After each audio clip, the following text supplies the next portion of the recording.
Welcome back to Barebones Survival with me, Bones, obviously. And yeah, it's been an incredibly wet couple of weeks, and the ability to get out and do the normal walk has not been terribly possible. This is the first day I've been able to get out after all the rain, and it's been dry enough to actually do a walk. So I've been missing it greatly, and as you can see, the effects on the vegetation is that we have a huge amount of growth and greenery, which is really quite pretty, but of course not conducive to walking in mud. These paths can get a bit damp and nasty if you're not careful, but we are out again, and it is rather good. And as we are out and about, I want to start talking about tools and their uses. Now, we know that the most useful primary tool, as history has proved, that anybody going anywhere can ever have, is going to be your knife. And contrary to what all the apparent experts say, I do not believe that you need to have a massive fixed blade. They are useful for bushcraft type things, I suppose, but really and truly, as we progress along, I find that I skip the middle ground. I absolutely do own, I have several fixed blades. Maybe one day I'll show you my collection. But by and large, I find that they are not worth carrying. I either go for my folder, which is much more convenient to carry, and if I am going out bushcrafting, I will take something that is larger than just a fixed blade. I'm a huge fan, for the kind of geography and environment I am in, of something akin to a machete. Isn't this pretty? Amazing stuff.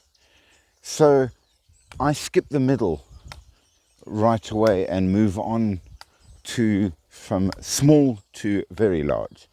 I don't carry an axe because it isn't really the kind of thing I find much useful for bushcrafting. I see an axe more as a homesteading tool, which is a very different situation. I know a lot of people like their axes, a matter of preference and how I deal with the environment in which I'm in. So obviously make what decisions fits best you. In terms thereof then, there you go, Tiguan. In terms of all of these things, I think that basic is better.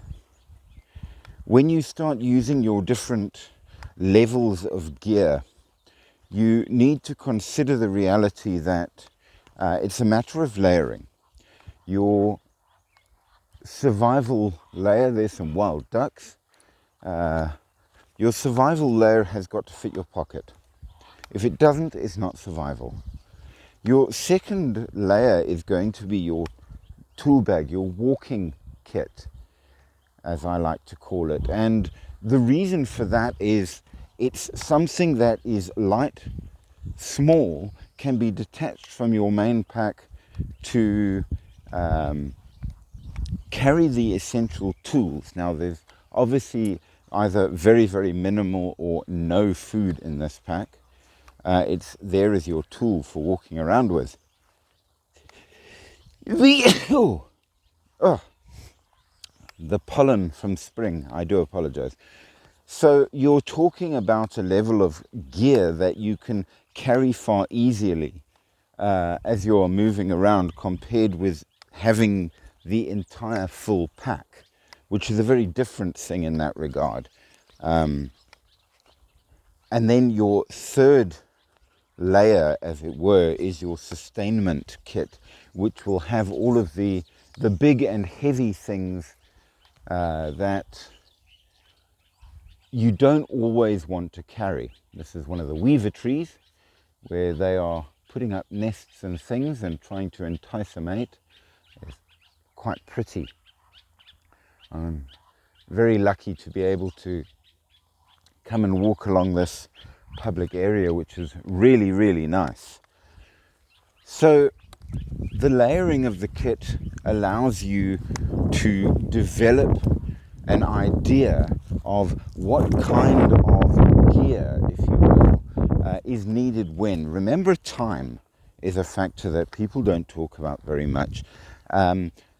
There's certain gear you want immediate access to, and there's gear that you really don't need until you sat down and you got 15-20 minutes at least to achieve whatever it is you want to achieve, which makes it very different. So things like shelter, blankets, your cook set, you're never going to access that gear unless you've got the time to do so. So that's part of sustainment, your slowest, bulkiest, heaviest and biggest amount of gear, no matter what you're doing. And that will change all the time based on environment and more, as opposed to the gear that you want on you with reasonable access and your survival gear where you need immediate access. If you're bleeding out from an injury, grabbing and scrabbling through a giant pack to look for your med kit is not going to help. You need to be able to go to it immediately to get the pressure bandages, or at least the key stuff to ensure you're okay. So you have layers, and working your kit to your environment. We know for a fact that your survival kit is basic. It's the blade, the flame, the cord, and a pressure bandage, and such geographical necessities that you have no choice but to have to deal with the kind of life wherein you're intending to be for whatever situation, to deal with the dangers and necessities and more. It's a very different situation when you're looking at what you need to have. So that's the theme that we're going to start talking about as we go along. So thank you for joining me on Barebones Survival. There will be more, and we talk about the layering of the kit and the sort of things that are affected not by usefulness but by time.